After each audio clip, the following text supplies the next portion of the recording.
कानी बहू। किशोरी लाल जी के बेटे राघव की शादी की बात जगह जगह चल रही थी, लेकिन किशोरी लाल जी को कोई लड़की पसंद ही नहीं आती थी। और उसकी एक ही वजह थी, किशोरी लाल जी का लालची होना। उनको लड़की वालों से मोटा दहेज चाहिए था और इसी चक्कर में एक दिन वो एक बहुत पैसे वाले के घर अपने बेटे का रिश्ता लेकर पहुंचे।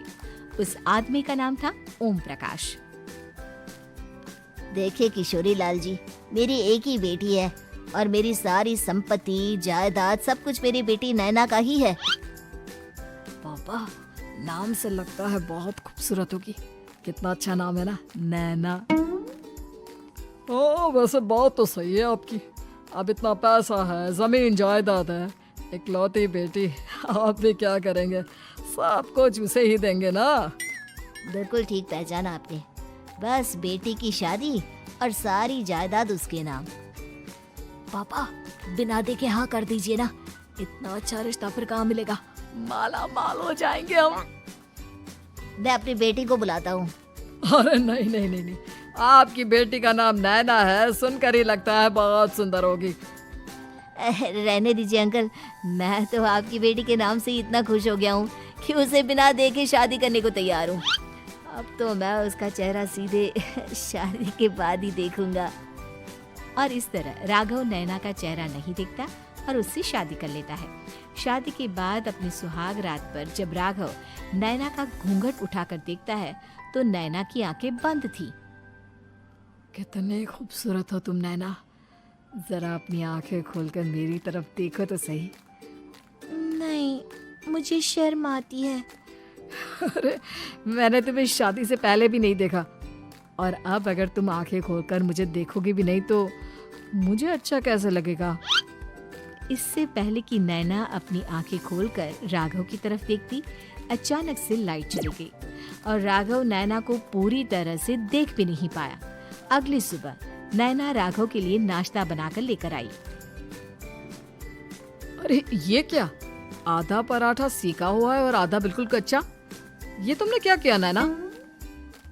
बहू, तुमने क्या आधा पराठा तवे से नीचे लटका कर रखा था, जो आधा सेका है और आधा कच्चा? मुझे जितना दिखेगा उतना ही तो सीखूंगी ना पापा जी। जहाँ जहाँ मुझे नजर आ रहा था वहाँ मैंने सीख लिया, जहाँ जहाँ नहीं दिखा वहाँ कच्चा रह गया होगा। इसका क्या मतलब है? ये कैसा मजाक कर रही है तुम? अरे बहू, तुमने इतना लंबा घूंघट क्यों लगाया हुआ है? देखो, हमारे घर में बहुओं को बेटी की तरह रखा जाता है, और फिर तुम तो इतना सारा माल लेकर आई हो। देखो, ये घूंघट डालकर रखने की कोई जरूरत नहीं है।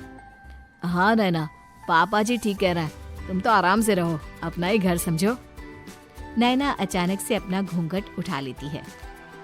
अरे ये क्या पापा, नैना की तो एक आंख फूटी हुई है। नाम से नैना, लेकिन ये तो कानी बहू निकली। मेरे साथ धोखा हुआ है, धोखा। बिना दिखाए अपनी कानी लड़की मेरे संग ब्याह दी। मुझे कानी बीवी नहीं चाहिए। मुझे अभी ओम प्रकाश जी से बात करनी पड़ेगी। आखिर उन्होंने मेरे साथ ऐसा किया क्यों? अरे, आप लोगों ने ही तो पापा से कहा था कि आप लोग शादी से पहले मुझे देखना नहीं चाहते। अब मेरे पापा पर क्यों इल्जाम लगा रहे हैं? अरे लेकिन उन्हें बताना तो चाहिए था ना कि तुम कानी हो, एक आंख से तुम्हें दिखाई नहीं देता। किशोरी लाल और राघव नाराज होकर ओम प्रकाश को अपने घर बुलाते हैं। पापा जी, ये आपने क्या किया? शादी से पहले बताया क्यों नहीं कि नैना की आंखों में परेशानी है? अरे, आप ही ने तो लड़की देखने से मना कर दिया था। अरे लेकिन आप बता तो सकते थे। आपको तो हमारी बेटी की प्रॉपर्टी चाहिए थी, वो भी पूरी की पूरी। अब क्या हुआ अगर उसे आधा दिखाई देता है? प्रॉपर्टी तो आपको पूरी मिल गई ना। अरे ये क्या बात हुई? मेरी शादी प्रॉपर्टी से नहीं, आपकी बेटी से हुई है।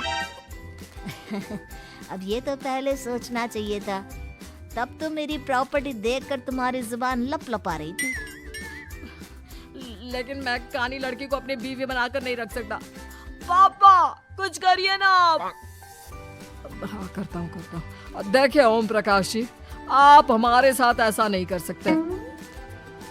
और तुम देखो, अगर तुमने मेरी बेटी से शादी तोड़ी ना, तो जो भी प्रॉपर्टी मैंने तुम्हें दी है वो तो पूरी की पूरी वापस ले ही लूंगा, और आधी प्रॉपर्टी तुम्हारी भी लूंगा। अरे मेरी आधी प्रॉपर्टी भला क्यों लेंगे आप?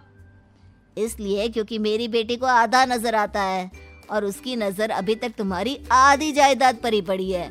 अब तुम उसे घर से निकालोगे तो कुछ तो लेकर जाएगी ना। और अगर हम आपकी बेटी को अपने घर की बहू बनाकर रखे तो? तो तुम्हारी पूरी प्रॉपर्टी तुम्हारी ही रहेगी, और जो मैंने तुम्हें दिया है ना, उसमें से बस मैं आधा लेकर जाऊंगा। अरे लेकिन अब आप अपनी दी हुई प्रॉपर्टी में से आधी वापस क्यों लेकर जाएंगे? अगर मैं आपकी बेटी को अपनी पत्नी बनाकर रखने को तैयार हूँ तो? इसलिए ताकि भविष्य में अगर तुम मेरी बेटी को धोखा दो तो उसके पास कुछ तो रहे जो पति का हो। वैसे मेरे पास तो बहुत कुछ है, लेकिन अपने पति की कोई निशानी तो उसके पास होनी चाहिए ना। अब अगर तुमने मेरी बेटी को कानी कहा तो तुम्हें प्रॉपर्टी भी कानी ही मिलेगी, पूरी नहीं। जमाए राजा। किशोरी लाल और राघव समझ चुके थे कि वो बुरी तरह फंस चुके हैं और अब उनके पास वहाँ से निकलने का कोई चारा नहीं है। अब समझ में आया ना, लालच बुरी बला होती है। एक तो तुम्हें प्रॉपर्टी मिली, ऊपर से बीवी मिली, उसमें तुम्हें नखरे भी दिखाने हैं। आए बड़े, चुपचाप बैठो दोनों। कुछ दिनों के बाद नैना राघव की कार लेकर बाजार घूमने निकलती है और जब कार लेकर वापस आती है, ये क्या? एक तरफ से मेरी गाड़ी पूरी खराब हो चुकी है। लगता है तुमने मेरी गाड़ी को किसी दूसरी गाड़ी के साथ एक्सीडेंट किया है। अरे कितना बड़ा नुकसान कर दिया तुमने बहू। वो क्या है ना पापा जी, मुझे एक आंख से दिखाई नहीं दे रहा था, सामने से गाड़ी आ रही थी। मुझे तो सिर्फ आधा ही दिखाई दिया और वो गाड़ी मेरी कार से रगड़ते हुए निकल गई। अब मैं क्या करूं बताओ? आप इसे ठीक कराने के पैसे कौन देगा? तुम्हारे पापा? तुमने मुझसे इस तरह से बात की? अभी रुको। नैना राघव की शिकायत ओम प्रकाश को कर देती है। देखो राघव, अब जो मेरी आधी प्रॉपर्टी तुम्हारे पास थी ना, उसमें से आधी और मैं लेकर जाऊंगा, क्योंकि तुमने मेरी बेटी को डांटा। अरे नहीं नहीं पापा जी, गलती हो गई, माफ कर दो। गलती की तो कोई गुंजाइश ही नहीं। अगली बार मेरी बेटी को डांटा तो बची हुई आधी में से आधी और ले जाऊंगा।